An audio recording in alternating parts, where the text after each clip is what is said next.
Comment lutter contre la mauvaise circulation sanguine? Pour favoriser la circulation et augmenter l'afflux sanguin, nous pouvons nous faire des petits massages. Nous devons commencer par les pieds, puis remonter jusqu'aux cuisses. La mauvaise circulation sanguine peut avoir des causes multiples.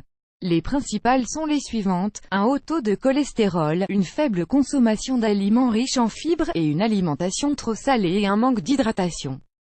La consommation élevée d'acides gras saturés conduit à la hausse du cholestérol, ce qui provoque l'altération et la perte de l'élasticité des vaisseaux sanguins, qui permettent au sang d'affluer en toute liberté dans les artères. La conséquence directe de ce type de régime est l'apparition de divers problèmes circulatoires. Dans cet article, nous verrons de quelle manière il est possible de réduire de manière naturelle la mauvaise circulation du sang.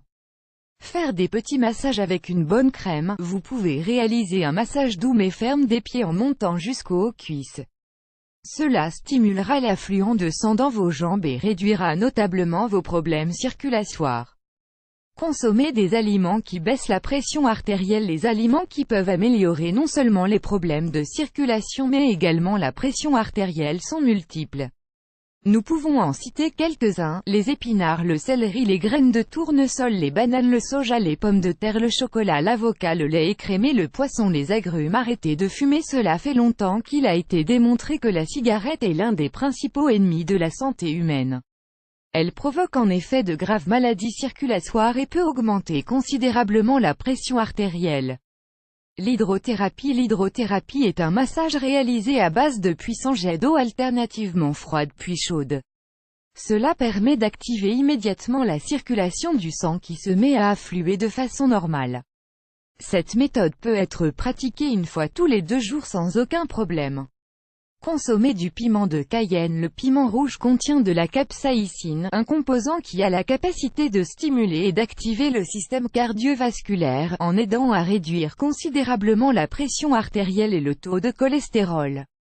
De plus, il diminue les risques d'artériosclérose qui consiste en un durcissement des artères provoquant de multiples problèmes circulatoires. Élever les jambes. En arrivant chez soi, il est bon de s'accorder quelques minutes pour se relaxer et se reposer de sa journée de travail. Le fait d'élever légèrement ses jambes permet d'aider le sang à affluer avec plus de facilité. Stimuler la circulation sanguine est toujours bon pour notre organisme. Faire des bains de pieds. Une manière simple de réactiver la circulation sanguine est de s'immerger les pieds dans une bassine d'eau chaude mélangée à un quart de racine de gingembre moulu. Vous verrez, c'est très agréable. Préparez une infusion de ginkgo biloba. Le ginkgo biloba est un remède naturel recommandé pour améliorer la circulation sanguine. Il a la capacité de dilater les vaisseaux sanguins et il donne plus d'élasticité aux parois veineuses. Boire un verre de vin rouge chaque jour. Avoir pour habitude de boire un verre de vin rouge chaque jour au dîner ou au déjeuner est une bonne chose pour stimuler la circulation du sang. Mais attention, il est recommandé de ne boire qu'un verre de vin par jour.